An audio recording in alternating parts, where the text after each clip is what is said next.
Testimonies. अपने पड़ोसी को बोलो, जीसस क्राइस्ट धर्म बदलने नहीं, वो जीवन बदलने के लिए आए। आमीन।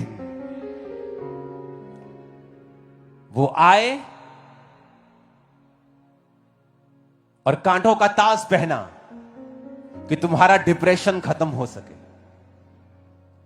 हाथों पैरों पर कील ठुकवाए कि तुम्हारे पापों के कामों को, अपने तुम्हारे श्रापों को, तुमने जो गलत कार्य किए उसने उसे क्रूस पर खत्म किया। तुम्हारे पांव जो पाप करने की ओर दौड़ते हैं उसने अपने पांव को कीलों से ठुकवाकर क्रूस पर रखा ताकि तुम्हें उस पाप भरी जिंदगी से आजाद कर सके। सारा लहू उसका बहा दिया गया, जवानी का गाढ़ा, कि तुम्हारे पापों से तुम्हें छुटकारा मिल सके। और इंसान जाति नहीं समझती कि उसके दुख होने का, उसके दुखी होने का, दुखों का कारण सिर्फ पाप है। और जीसस क्राइस्ट ने कहा, जो क्रूस पर लटकाया जाता है वो श्रापित है।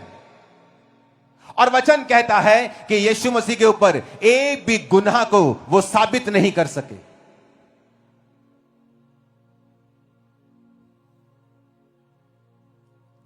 राजा कहता, यीशु कोई गुनाह तुझ पे साबित नहीं होता, जस्ट अपने मुंह से कह दे कि जो चीजें ये बोल रहे हैं ये झूठ है, बस इतना कह दे, बस कुछ नहीं कहना और तुझे कोई सबूत नहीं देना। एवरीथिंग इज क्लियर, सब कुछ क्लियर है कि ये लोग सब झूठ बोल रहे हैं, बस अपने मुंह से बोल दो आप। जीसस ने कहा, इन्होंने मुझे नहीं पकड़ा, मैंने इनके बीच में रहा 3.5 साल, इनके लंगड़ों को चलाया, इनके अंधों को आंखें दी, इनके मुर्दों को जिलाया, ये मुझे पकड़ नहीं सके, लेकिन आज मैंने अपनी मर्जी से अपने आप को इनके हाथों में दिया है।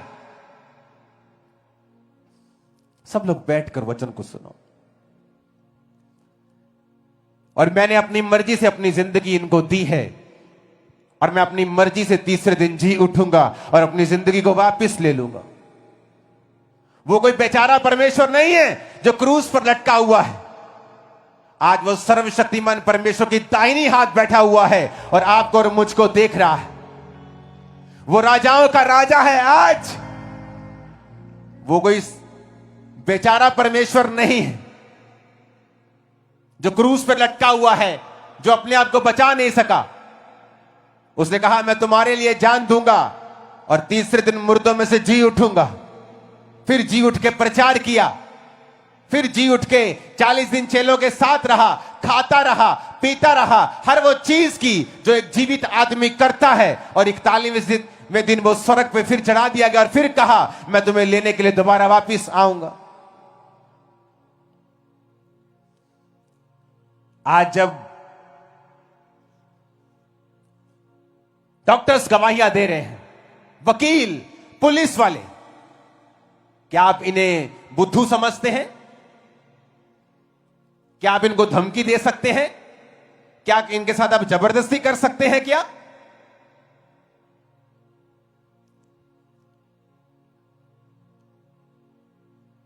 क्योंकि जीसस जब मिरेकल्स करते हैं वो दिखता है, वो समझ आता है, उसकी बातें समझ से परे नहीं है।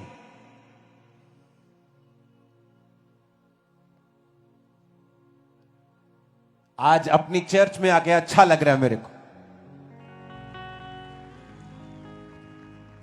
मैंने कभी नहीं सोचा था कि मॉर्निंग मीटिंग में इतने लोग होंगे कि ओवरफ्लोज पे ओवरफ्लो लगाने पड़ेंगे, सड़कें भर जाएंगे, मुझे मालूम नहीं था। जीसस यहां मौजूद है आपको छूने के लिए। आज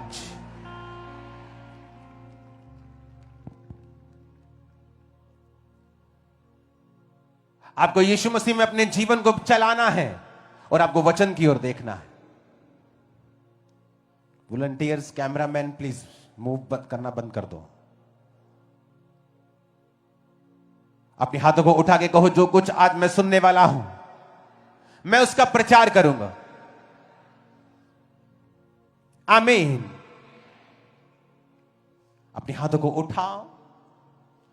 मैं वांगे युग का बांधे उड़े दाहे जावांगा तेरी महिमा कर करके नवा बल मैं पावा। पूरी कलीसिया गाए हाथों को उठा के, मैं वांगे का बांधे उड़े दाहे जावांगा तेरी महिमा कर करके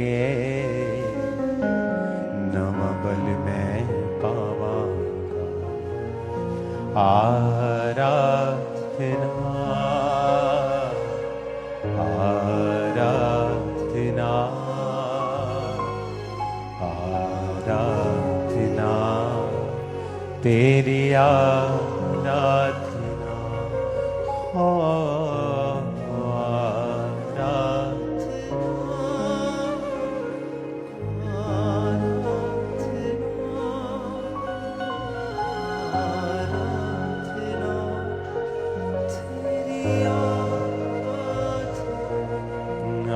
आराधना आराधना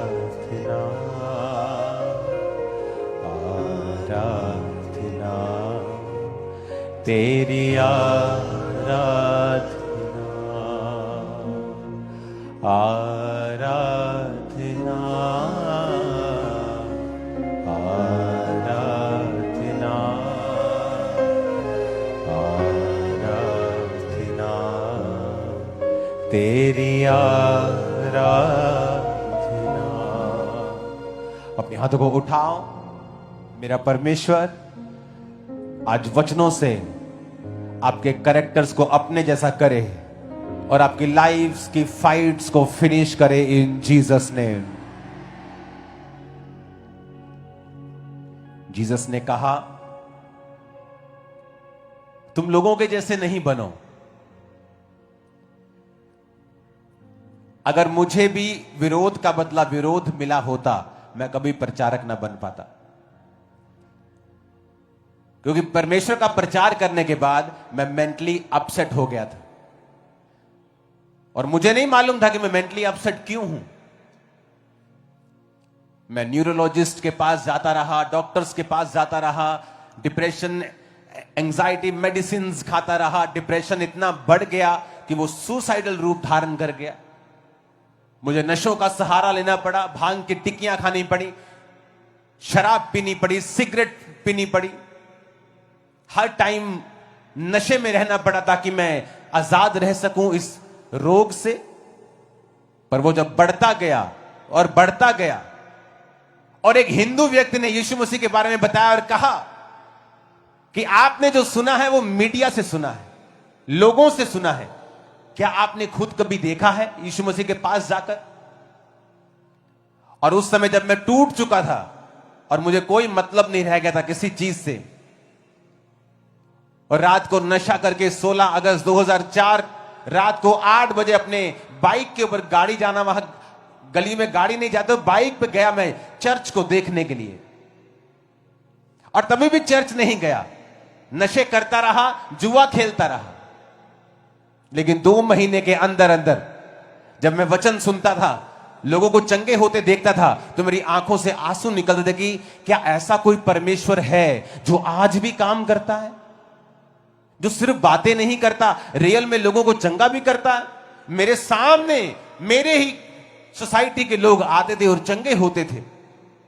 आप किसी को एक दिन बेवकूफ बना सकते हैं, 2 दिन बना सकते हैं, 10 महीने तक बना सकते हैं, लेकिन क्या आप सालों साल सारी उम्र किसी को बेवकूफ बना सकते हैं? नहीं। जब मैं लगातार परमेश्वर को देखता गया, मैं एक अमीर घराने से था, मेरे पास कंप्यूटर था, उस समय इंटरनेट था, बड़ा घर था। मैंने जब खुद चेक किया लोगों को कि लोग वाकई में परमेश्वर के काम हो रहे हैं, और मसीह में आने के 2 महीने में ही मैंने बैप्टाइज लिया, अपना जीवन परमेश्वर को दिया और खुदाबंद की सेवा करने लगा। और तब भी मैं बिजनेस करता था, शाम को लोगों को फ्री मैं सुसमाचार देने के लिए, शाम को काउंसलिंग करने के लिए लोगों को जाता था। जब लोग फायदा होना लगा, लोगों को काउंसलिंग से लोगों को समझ आने लगी कि परमेश्वर के बारे में, तो मैं हर शाम को जब निकलता था, हर शाम में जाता था, तो इस तरह से खामरा चर्च की स्थापना हुई थी। और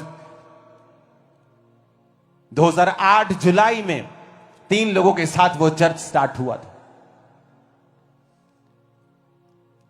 क्योंकि मेरा पैशन था कि जो मैंने यीशु मसीह से पाया है, कि जो सच्चाई मुझे पता है क्राइस्ट की, वो लोगों को पता होनी चाहिए। कि मैं भी मसीह का एक विरोधी था। अगर तुम विरोधी हो तो मैं तुमसे नफरत नहीं करता हूं, मैं तुमसे प्यार करता हूं, क्योंकि जीसस भी तुमसे प्यार करते हैं। वो तुम्हारे लिए ही आए हैं, तुम्हारे लिए भी उसने जान दी है। आज हम क्राइस्ट के सिस्टम को भूलते जा रहे हैं।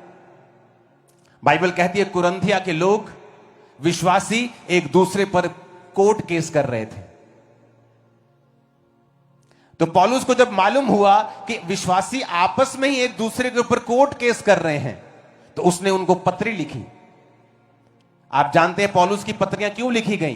क्योंकि पौलुस जब कलीसिया स्थापित करता था, तो कलीसिया की यह आदत होती है लाइन से अलग चलना।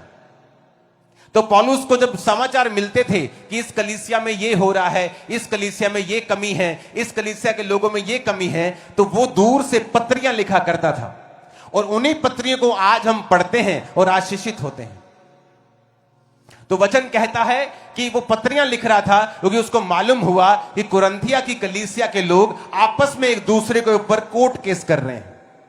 तो पहला कुरिन्थिया 6 उसकी 1 से 8 आयत में लिखा, पौलुस कहता है कि तुम में से किसी को ये हियाव, ये हौसला है कि जब दूसरे के साथ झगड़ा हो तो फैसले के लिए अधर्मियों के पास जाए और पवित्र लोगों के पास ना जाए।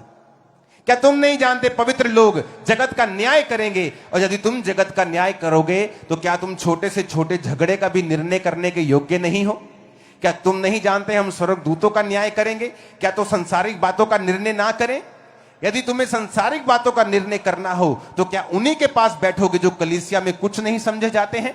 मैं तुम्हें शर्मिंदा करने के लिए यह कहता हूं, क्या सचमुच तुम में से एक भी बुद्धिमान नहीं मिलता जो अपने भाइयों का निर्णय कर सके?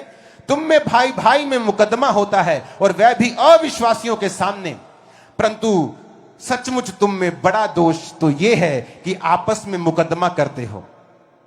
अन्याय क्यों नहीं सहते, अपनी हानि क्यों नहीं सहते? परंतु तुम तो स्वयं अन्याय करते और हानि पहुंचाते हो, और वह भी भाइयों को। आज मेरे स्पिरिचुअल फादर की मदर उनको ये बातें बोलती होती थी कि जब बेटा तुम्हें लगे कि तुम्हारी सेवकाई में रिजल्ट नहीं आ रहा है, जो तुम्हारा डिजायर्ड रिजल्ट है, जो तुम खुदावंद में चाहते हो, जो चंगाइयां, मिरेकल्स, हीलिंग्स, डिलीवरेंस लोग तुम चाहते हो, जब तुम्हारी लाइफ में ना हो रहा हो, तो बेटा अपनी लव लाइफ को याद करना। Please watch out your love life. तुम्हारी लव लाइफ कैसी है? तुम दूसरों से कितना प्यार करते हो?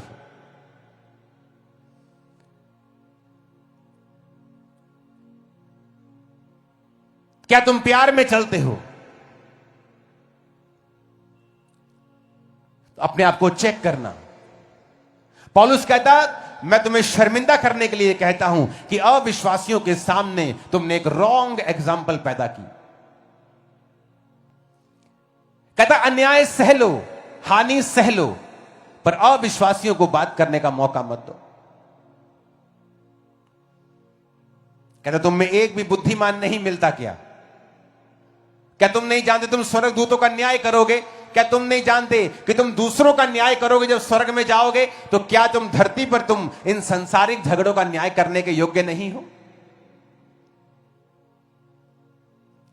रोमियो 12 उसके 17 से 19 में लिखा है, बुराई के बदले किसी से बुराई ना करो, जो बातें लोगों के लिए निकट भली हैं उनकी चिंता किया करो।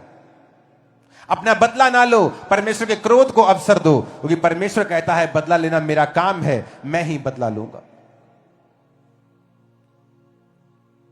पहला पत्रस 2 उसकी 19 से 23 में लिखा है, यदि कोई परमेश्वर का विचार करके अन्याय से दुख उठाता हुआ कलेश सहता है तो यह सुहावना है। तुमने अगर अपराध करके मुक्के खाए तो धीरज धरा तो इसमें क्या बड़ाई है? यदि भला काम करके दुख उठाते और धीरज धरते हो तो ये परमेश्वर को भाता है, और इसी के लिए तुम बुलाए गए हो। मसीह भी तुम्हारे लिए दुख उठाकर तुम्हारे लिए एक आदर्श दे गया कि तुम भी उसके पद चिन्हों पर चल सको। ना उसने पाप किया, ना उसके मुंह से छल की कोई बात निकली। वो गाली सुन के गाली नहीं देता, दुख उठाकर किसी को धमकी नहीं देता था, वरन अपने आप को सच्चे न्याय के हाथों में सौंप देता था।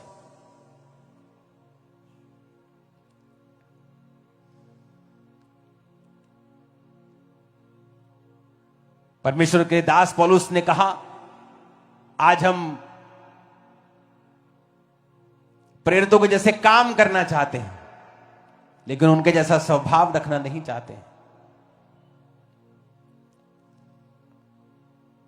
उनके जैसा नेचर माफ करने का, अन्याय सहने का, दुख सहने का, यह हमारे अंदर नहीं है। तो जीसस ने कहा, अगर लव नहीं है तो कुछ भी नहीं। तुम्हारी भविष्यवाणियां भी अधूरी है, तुम्हारी हीलिंग भी अधूरी है, तुम्हारा ज्ञान भी अधूरा है।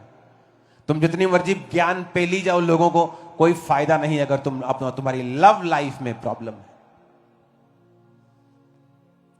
एक पास्टर मेरी बहुत खिलाफत करता था और उसे मालूम नहीं था कि मुझे यह बात मालूम है। तब इंटरनेट इतना नहीं होता था। जब उसे पता चला एक दिन कि मैं पास्टर्स की हेल्प करता हूं, तो एक दिन उसका मैसेज आया टीम के द्वारा कि मैं आपसे मिलना चाहता हूं। मैं उससे मिला और उसने अंदर आके मुझे बताया कि मैं कर्जे में हूं और मेरे ऊपर इतना कर्जा है, अगर मैं अब नहीं चुकाऊंगा तो मेरी फलानी फलानी चीज को, जो कि सेवकाई के लिए इंपॉर्टेंट है, वो उठाकर लेके जाएंगे, क्योंकि वो कागजों में अटैच है चीजें।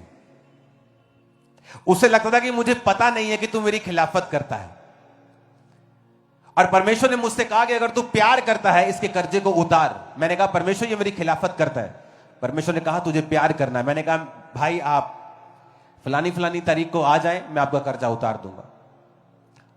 सुनो मेरी बात, आप जानते उस व्यक्ति कि वो व्यक्ति तब भी थैंकफुल नहीं था।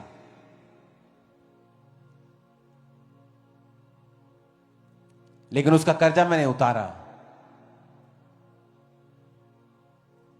मेरे पास कुछ सैकड़ों लोग तब आते थे, आज वो लाखों में है।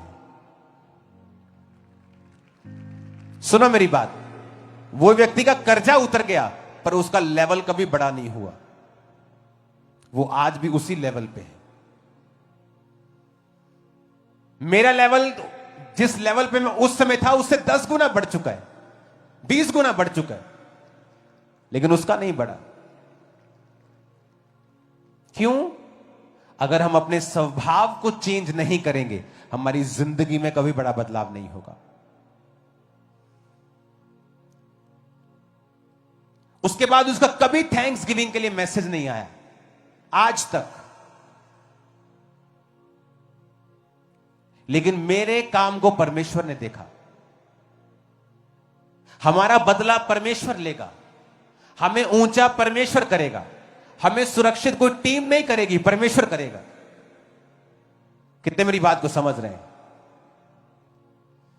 जब हम सब कुछ खुदा के हाथों में सौंप देते हैं, then automatically Jesus has to enter. उसे हमारी लाइफ में एंटर करना होगा, क्योंकि हमने जीसस क्राइस्ट को प्रथम स्थान दिया है अपनी लाइफ में।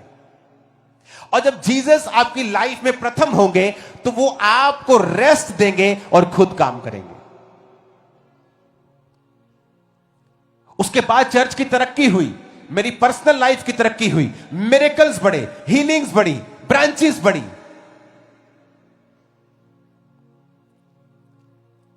आज हम चर्च की जगह पे हैं। जो आप लोग क्रूसेड समझ रहे हैं, ये चर्च की ब्रांच आप समझ लो, इसको इमेजिन करो। और अभी ओवरफ्लोज आप नहीं दिखा रहे हो। कैसे पॉसिबल है? आपको जीसस के स्वभाव में बढ़ना है।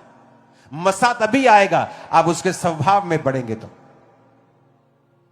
जीसस ने कहा, जब तुम चलोगे तो तुम्हारी चलने से अन्य जातियों में मेरे नाम की महिमा होनी चाहिए। ऐसा कोई काम तुम मत करना जिससे मेरे नाम को कोई बेइज्जती मिले।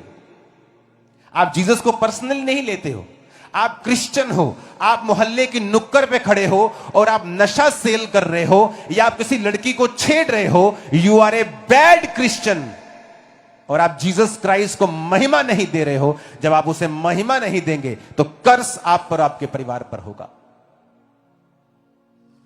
आप कहीं घर में काम करती हैं, जॉब करती हैं, वहां आप चोरी कर रही हैं, आप जीसस के नाम को महिमा नहीं दे रहे हैं। आप उसको पर्सनली रिप्रेजेंटेटिव उसके नहीं हैं। मैं जीसस का पर्सनल रिप्रेजेंटेटिव था और अब भी हूं। जब मैं अपना टाइल्स का बिजनेस करता था तो जितनी भी एनआरआई बेल्ट है, बेगोवाल, नडाला, प्लाथ, जितनी भी एनआरआई बेल्ट है, यहां हमारा सारा टाइल्स का सामान जाया करता था लाखों रुपए में। ऐसी दुकानें थी जिनसे आज भी हमने लाखों रुपया लेना है। वो हर हफ्ते जैसे होलसेलर उगराई करने जाते हैं कि अगर 10 लाख का सामान दिया तो हर हफ्ते वो 50,000 60,000 आपको देते हैं। ऐसे तो थर्सडे में वहां पर जाया करता था और वहां पे ऐसी पार्टीज थी जिन्होंने पैसे वापस नहीं किए।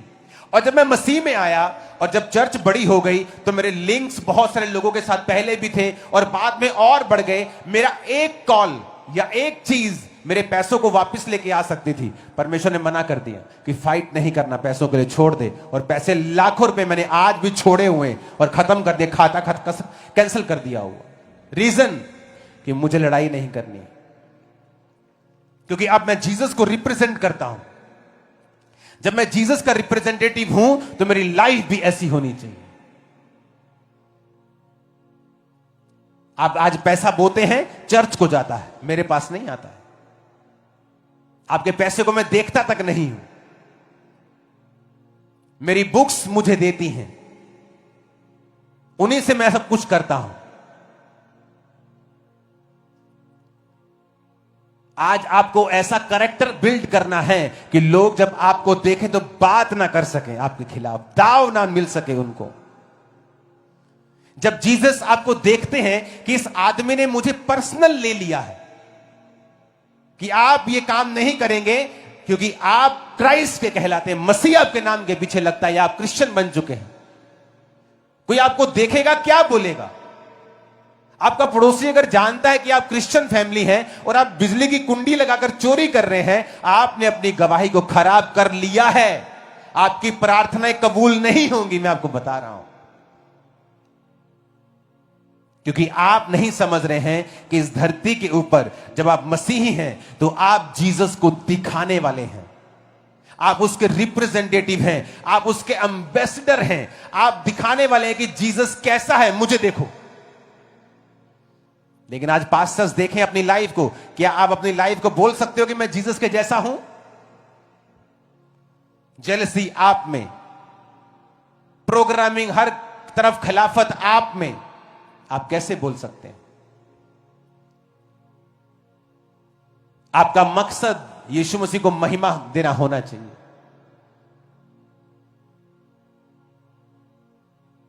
आप जीसस क्राइस्ट के रिप्रेजेंटेटिव हैं, उसके एम्बेसडर हैं। अमेरिका की एम्बेसी में चले जाओ, दिल्ली एम्बेसी के अंदर कोई भी व्यक्ति, चाहे वो इंडिया देश का क्यों नहीं हो, उनकी मर्जी के बिना पांव नहीं रख सकता, क्योंकि वो एम्बेसी अमेरिका कहलाता है।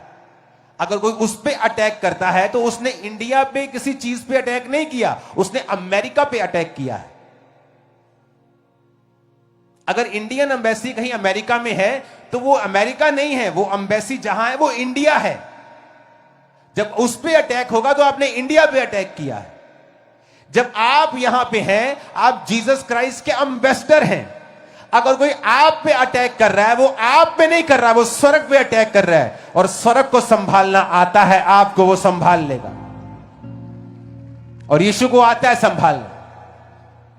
विरोधियों को नथ कैसे डालनी उसको आता है, आपको काम करने की जरूरत नहीं है। कई बार आप जब दुनियावी तौर से देखते हैं आप दुखी हो जाते हैं, लेकिन जब आत्मा आपके अंदर से आपको सिखाता है आप फ्री हो जाते हैं। आप जीसस क्राइस्ट के एम्बेसडर हैं, हायर पोजीशन के ऊपर हैं। चलो ऐसे कि आप एम्बेसडर हैं, बोलो ऐसे कि आप जीसस के रिप्रेजेंटेटिव हैं। जैसा आज आप करना शुरू करेंगे वैसे ही कल आप बन जाएंगे। सेम एग्जैक्टली आप वैसे ही होंगे, वैसे ही होंगे आप। वो बरकतें, वो लाइफ की ब्लेसिंग आपकी लाइफ के ऊपर होंगी। क्योंकि अगर जीसस ने आपको अपना रिप्रेजेंटेटिव बनाया है तो ऐसा नहीं हो सकता कि आप अमेरिकन एम्बेसी में काम कर रहे हो और आपके पास गाड़ी ना हो जाने के लिए, आपको सुरक्षा ना मिले, ऐसा नहीं हो सकता। फिर वो आपको सुरक्षा भी देगा, वो आपकी जरूरतें भी पूरी करेगा, वो आपको शर्मिंदा भी होने से बचाएगा और वो आपको ऊंचा भी करेगा उन्हीं वैरियों के सामने जो आपको नीचा करने की कोशिश कर रहे हैं। आप और 100 गुना ऊंचे होने जा रहे हैं मुझ समेत। आमीन खड़कने वाला चाहिए।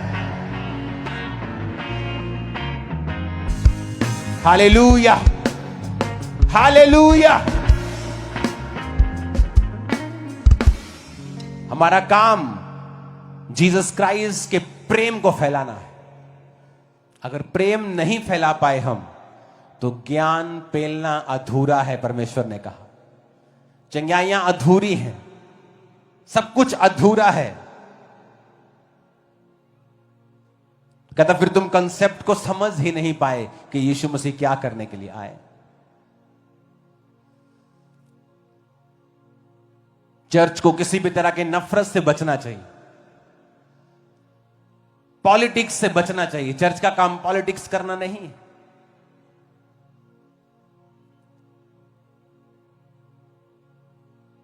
आज लोग सोचते हैं कि चर्च कोई ग्लोबल एक्शन कमेटी खड़ी कर दी, चर्च को पॉलिटिक्स करनी है। नो, 2022 में जब पंजाब की परसिक्यूशन हुई थी क्रिश्चियंस की, वो कमेटी तब सिर्फ पास्टर्स के लिए बनाई गई थी। उसका मकसद है पास्टर्स को प्रोटेक्ट करना, उनको मुहैया करवानी चीजें।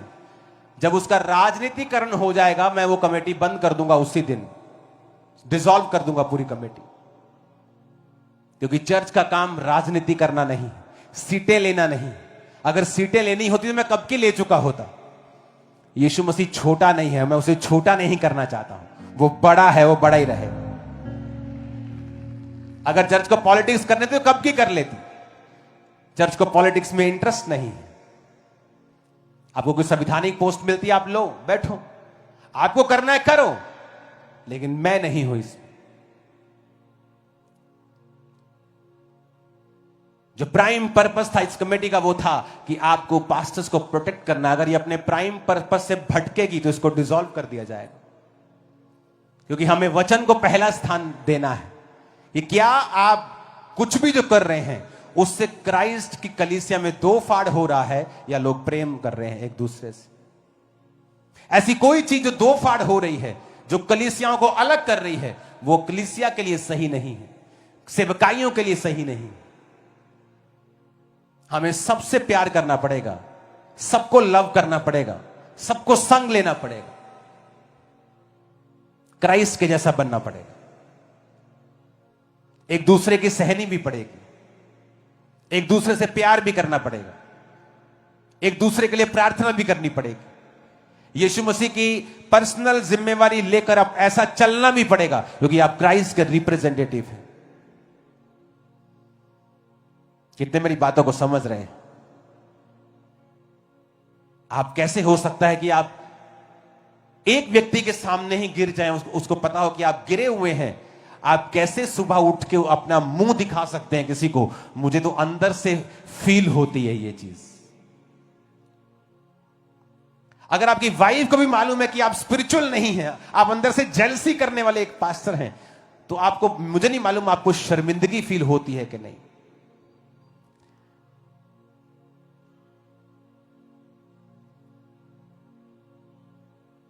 आपको क्राइस्ट के जैसा बनना है, रिजल्ट भी क्राइस्ट के जैसे ही होंगे। ऐसे रिजल्ट होंगे मार्वलस, आप हैरान हो जाएंगे कि मैं इसके काबिल नहीं, मेरी लाइफ में, मेरे फाइनेंस में ऐसा रिजल्ट कैसे आ सकता है, ऐसी बरकत मेरे परिवार में कैसे आ सकती है, ऐसी चंगाई मेरे शरीर में कैसे आ सकती है। डॉक्टर ने तो बोला हुआ है कि नहीं हो सकता, मैंने आईवीएफ भी करवाए, फेल हो गए, लेकिन कैसे ये प्रेगनेंसी पॉसिबल हो सकती है? क्योंकि यीशु मसीह इसीलिए आए।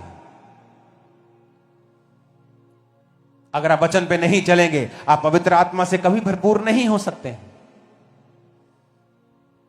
आप पवित्र आत्मा से भरपूर नहीं है, कभी भी अनॉइंटिंग आपकी लाइफ पे नहीं होगी। अगर अनॉइंटिंग आपकी लाइफ पे नहीं है तो आपकी लाइफ इजी नहीं होगी। मसा नहीं है तो जिंदगी आसान नहीं होगी, हर चीज भारी लगेगी आपको, क्योंकि मसा ही है जो आपके सिर के जुए को नाश करता है।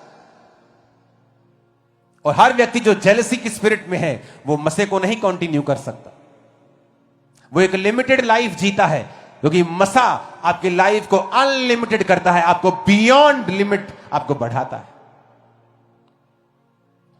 ऊंची आवाज से बोलो हालेलुया। आज मेरी एक्सपेक्टेशन से ज्यादा लोग हैं यहां। मैंने कभी नहीं, मॉर्निंग मीटिंग में इतने लोग होंगे, लाखों लोग मॉर्निंग मीटिंग में, कभी नहीं सोचा। और आप देखो भाई कितने हैं जो काम करते हैं, बिजनेस कर रहे हैं। लोग बोलते हैं लेडीज आते लेडीज फ्री होती, भाई भी हैं, हाफ हाफ है। इमेजिन, कौन लेके आया आपको? यीशु मसीह आपको लेके आया। मैंने अपने जीवन में वचनों से आशीष पाई है, मेरी जिंदगी वचनों से बदली है, मेरी बढ़ोतरी वचनों से हुई है। जब वचन पढ़ता था, वचन समझता था, वचन सुनता था तो उसको फॉलो करता था। मेरे साथी थे, मेरे संगी थे, यूथ ग्रुप था जो वचन को फॉलो नहीं करते, वचन सुनते थे लेकिन व्यभिचार में गिरते थे, कोई पाप में गिरता था, कोई किसी चीज में गिरता था। आज वो वहीं के वहीं है, आज भी 20 साल बाद उनकी जिंदगियां, आज वो सीख तो गए हैं, पाप तो छोड़ दिया है, लेकिन वो लेवल वो भी हासिल नहीं कर सके, क्योंकि उन्होंने भी उस समय वचन को नहीं पहचाना। तो ये परमेश्वर की मर्जी है कि आप वचन को पहचाने, एक क्रिश्चियन लाइफ रखें, एक स्ट्रांग लाइफ रखें, एक स्ट्रांग लाइफ, एक क्रिश्चियन लाइफ, प्रार्थना से भरी हुई, जीवित चर्चों के साथ जुड़ी हुई। सिर्फ मेरा ही चर्च पंजाब में जीवित नहीं है, बहुत सारे चर्चेस जीवित हैं। आप जीवित चर्च में जाएं, जाके वचन को सुने, चर्च के एक्टिव मेंबर बने, सुसमाचार टीम का हिस्सा बने, सफाई टीम का हिस्सा बने, इवेंजलिस्ट टीम का हिस्सा बने, वर्कर बने, बाथरूम साफ करने वाली टीम बने, लंगर टीम बने, सफाई team, chair team, any team. आप किसी न किसी टीम में होने चाहिए। आपके परिवार को कोई सदस्य सेवा में होना चाहिए। यह है असल मकसद, कि जिससे आपकी जिंदगी बदले, आप अपने देश के लिए बरकत का कारण बने, अपनी स्टेट के लिए, परिवार के लिए आशीष का कारण हो। अगर आप भी वही करेंगे जो लोग करते हैं तो फिर क्या फायदा आपका मसीह में आने का? कहां आप जीसस क्राइस्ट को दिखा रहे हो, कहां आप रिप्रेजेंट कर रहे हो उसको, कहां नजर आता है आप में परमेश्वर?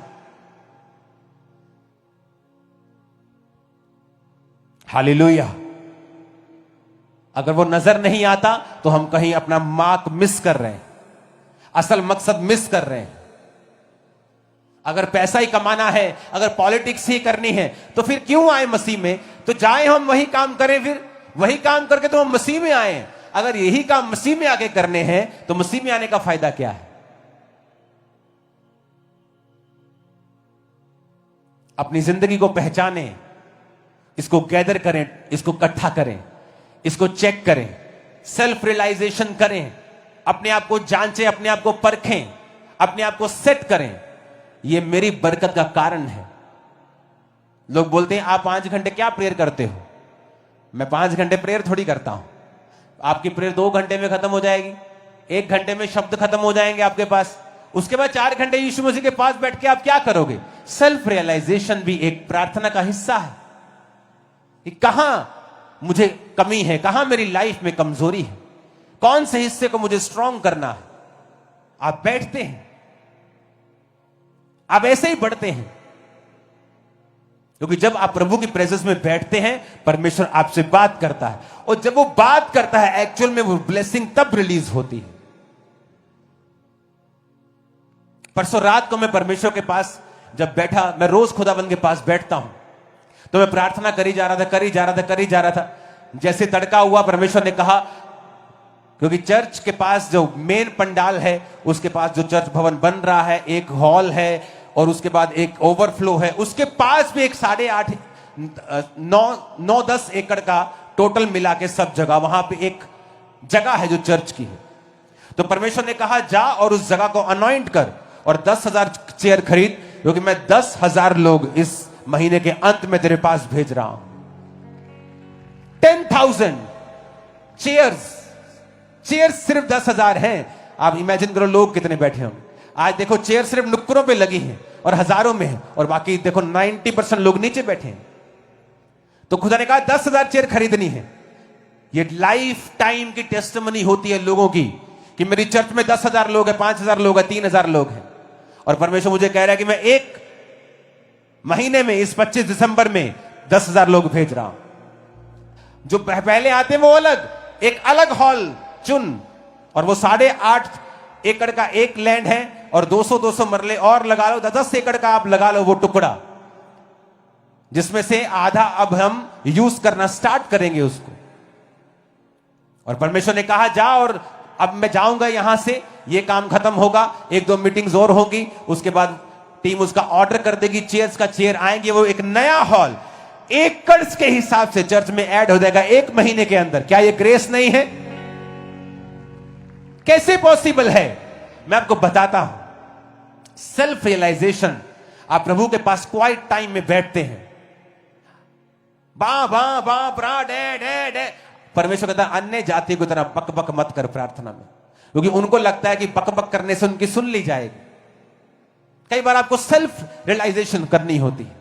आप बैठते हैं कि कहां मेरी लाइफ में कमी है, और आप रोज प्रभु से बात करते हैं। आप जब कमी निकाल लेते हैं, कमियां निकाल लेते हैं, आप खुदा के पास बैठते हैं। और बहुत बार मैंने ऐसा देखा है कि जब मैं खुदा के पास बैठता हूं, लंबा समय बैठता हूं, परमेश्वर आवाज लगाता है, वो बताता है तुझे क्या करना है। 2 दिन पहले मुझे मालूम नहीं था कि उस हॉल को तैयार करना पड़ेगा, क्योंकि हमारे पास इनफ जगह है, अगर 20,000 लोग भी एक्स्ट्रा आए तो उसी जगह बैठ सकते हैं। लेकिन परमेश्वर का नहीं, और लोग होंगे, लाखों लोग होंगे, एक नया हॉल रेडी कर, क्योंकि वो भी भरेगा। कैसे पॉसिबल है? मैं एक पास्टर के रूप में, अपोस्टल के रूप में बुलाया गया हूं। हो सकता है आप बिजनेसमैन के रूप में बुलाए गए हो, जो साथ में आपको प्रचार करना है। आप किसी और रूप में बुलाए गए हैं, तो आपके एरिया में परमेश्वर, आपके बिजनेस में, आपकी जॉब में वो आपको आशीषित करेगा जब आप उसके साथ बैठेंगे। वचन कहता है अगर तुम्हारा मन तुम्हें दोषी पाता है, तुम जानते हो जो तुम खुदा से मांगोगे तुम्हें नहीं मिलेगा, क्योंकि तुम्हारा मन तुम्हें दोषी पाता है। तुम पता है तुम चोर हो, तुम व्यभिचारी हो, तुम भाइयों की निंदा करने वाले हो, तुम खिलाफती करने वाले हो, तुम्हें पता है तुम्हारा मन तुम्हें दोषी पाता है। विवेक को मरने ना दो, एक्स्ट्रा सेंसिटिव रखो विवेक को, और वही कार्य करो जो आपको खुदा की महिमा के लिए करने चाहिए। फिर देखो देखो देखो देखो, फिर देखो लाइफ कैसे आसान होती है। वो बेटा जो बात नहीं सुनता बात सुनने लगेगा, वो बिजनेस जो चलता नहीं चलने लगेगा, वो फाइनेंस आसान होने लगेगा, वो चीजें आसान होने लगेंगी, जो काम नहीं हो रहे थे वो होने लगेंगे, क्योंकि जीसस सीन में आ चुके होंगे, आपकी लाइफ में वो एंटर कर चुके होंगे। वो आपको बताएंगे मेरे बेटे मेरी बेटी, ना बल से ना शक्ति से, मेरी आत्मा के द्वारा सब होता है। आपको मालूम होगा जब उसका आत्मा आपके जरिए काम करने लगेगा, आपको मालूम होगा कि परमेश्वर मेरे संग है और वो मुझसे बात कर रहा है। अगर जीसस बात नहीं करेंगे, आप विश्वास से लगा दो एक्स्ट्रा चेयर्स, एक भी भरेगी नहीं, क्योंकि अकेला विश्वास, थोथा विश्वास, बिना रेमा वचन पाए। पतरस कहता प्रभु अगर तू ही है तो मुझे खुद पानी पे चल के आने की आज्ञा दे। उसने ये नहीं कहा परमेश्वर तू ही है ना तो मैं तेरे पास पानी पे चल के आ रहा हूं। पतरस डूब जाता। फॉरेन कंट्री में 3 लड़कियां मीटिंग में जा रही थी, रास्ते में बाढ़ आ गई और नदी ओवरफ्लो थी। कहती ल परमेश्वर कहते पतरस थोड़ी साडा भी तो हैगा ही, ऐसी मीटिंग पे चलिया है। ये कहकर तीनों ने पानी में छलांग लाई और तीनों मर गई। अगले दिन मेन खबर मीडिया में आया कि इनका परमेश्वर इनको बचा नहीं सका। उन लड़कियों को वचन नहीं मालूम था। पतरस ने नहीं कहा मैं तेरे पास आ रहा हूं, पतरस ने कहा अगर प्रभु तू ही है तो मुझे आज्ञा दे, मुझे बोल अपने मुंह से कि मैं तेरे पास चल के आऊं। खुदा ने कहा आ जा। यह कोई फॉर्मूला नहीं है कि आप चेयर लगाएंगे भर जाएंगी, या 8 एकड़ का नया हॉल खड़ा कर देंगे वो भर जाएगा। खुदा ने मुझे कहा है करने के लिए तो मैंने किया है। अब खुदा कैसे कहेगा अगर वो आपसे नाराज है तो, अगर आप उसका स्वभाव नहीं दिखा पा रहे हैं तो।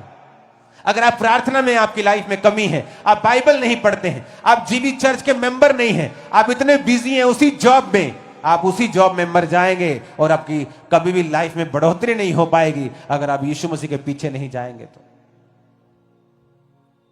हमें सुधरना होगा अपने लिए, अपने बच्चों के लिए, अपनी जनरेशन के लिए। जो कर्ज, जो लिमिटेशंस आप लोगों ने सही हैं, अपने बच्चों को उन्हें विरासत में मत दें।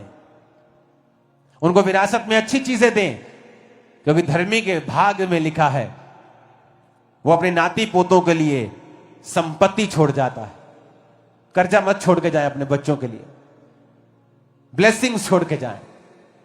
और ब्लेसिंग सिर्फ पैसों की नहीं होती, प्रॉपर्टी की नहीं होती। एक अच्छा कैरेक्टर, क्राइस्ट के साथ मेल मिलाप, यीशु मसीह जैसा जीवन जीना अपने बच्चों को देके जाएं। आपके बच्चे कभी भूखे नहीं होंगे, फिर कभी निराश नहीं होंगे, कभी डाउन नहीं होंगे। दुनिया उन्हें अब के बाद अब के बाद अब के बाद अब के बाद अब के बाद अब के बाद अब देखेगी यीशु मसीह के सामर्थ्य नाम में। वो उन्हें आप ही देखेगी। लोग आपको लॉक डाउन करना चाहे, जैसे ही वो आपको डाउन करना चाहेंगे, आपको 10 गुना ऊपर देखेंगे 1 महीने के अंदर अंदर।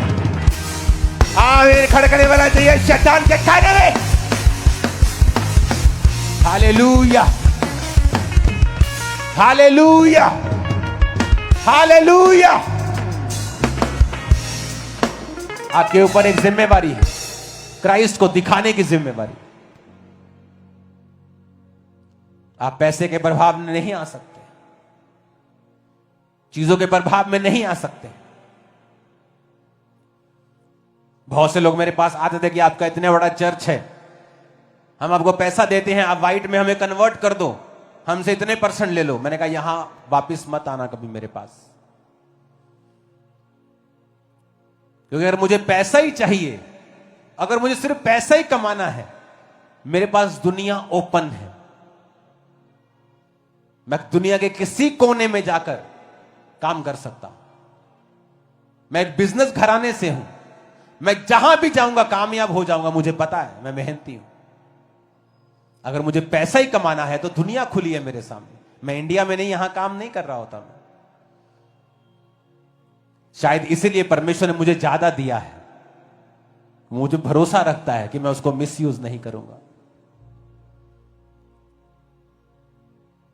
ऊंची आवाज में कहो हालेलुया। तो जीसस के सामने विश्वास योग्य बने, उसे दिखाएं कि आप विश्वास योग्य हैं, वो आपके लेवल को बड़ा करेगा। अगला साल आप इस लेवल पे कभी नहीं होंगे जो अभी हैं। आमीन। साथ चाहिए और ऊंचे चाहिए इन जीसस नेम, और तौबा के साथ चाहिए, तौबा के साथ। लेब्रोसो थोलो, लेब्रोसो मांदाना वा साखरियांदाना वा शिबांदो। Lord give them grace to repent, to walk with you. Grace in Jesus name, receive करो ग्रेस को। Hallelujah, hallelujah, amen, amen. तैयार हो जीसस के साथ चलने के लिए, उसकी आत्मा से भरने के लिए तैयार हो क्या? खुदा आपके साथ हो और वो आपको बहुत इस्तेमाल करे। आप जहां जाएं जीसस की बात आपके मुंह से निकले कि यीशु धर्म ने जीवन बदलने के लिए आया, आपके मुंह से निकले। और भी बहुत से धर्मों के लोग हैं जो डायरेक्ट बोलते हैं हमारे धर्म में आओ, क्योंकि आपको धर्म का, आपको संविधान इजाजत देता है। अगर हमारे को यीशु मसीह ने कहा होता कि धर्म बदलो तो हम बदलते। हमें क्या, किससे डर है? किसी से नहीं। लोग आपके शरीर को नाश कर सकते, स्पिरिट को थोड़ी नाश कर सकते। जीसस ने कहा उनसे क्यों डरते हो? तुम्हारे शरीर को जो नाश कर सकता है उससे डरो, तुम्हारी आत्मा को जो नाश कर सकता है। लेकिन जीसस ने नहीं कहा, उसने कहा जाओ और सुसमाचार दो, गिव गुड न्यूज। क्या गुड न्यूज? तुम्हारे पापों के लिए जीसस ने जान दी है, लहू को बहाया, तुम्हारी बीमारियों के लिए कोड़े खाए हैं। गुड न्यूज दो, लोगों को बचाओ, उन्हें ब्लेस करो, उन्हें मेरी आज्ञाओं को मानना सिखाओ। आज यही मैसेज मैं आपको दे रहा हूं और मेरा बिलीव है आज से आपकी जिंदगियां सेम नहीं होंगी। आप यीशु मसीह में ऐसे चलेंगे जैसे चलना चाहिए। आप में से कोई भी जन सुबह की प्रार्थना के बिना अपने कामों पर नहीं निकलेगा। रात को बिना प्रार्थना के वो सोएगा नहीं। मैंने नोटिस किया है, आज शैतान का सबसे बड़ा हथियार आपका मोबाइल फोन है। The biggest weapon of devil, the biggest, आपका phone is the biggest weapon.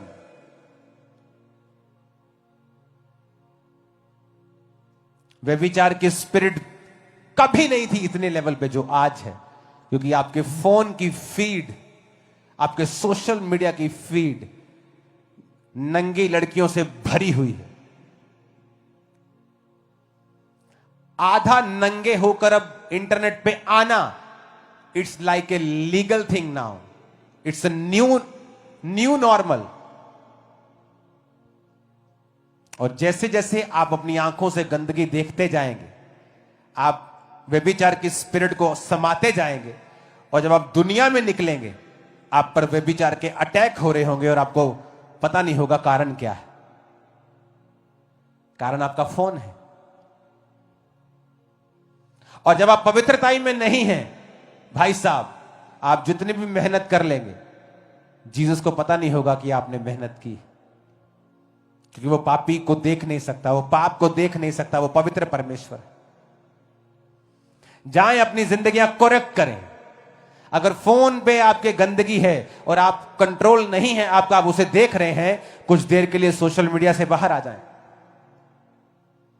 अपनी लाइफ को गैदर करें, कलेक्ट करें, इसको सीखें, सेल्फ रियलाइजेशन करें, अपने आप को चेक करें कि मैं कहां खड़ा हूं मसीह में, क्योंकि वही कुंडी फंसी है।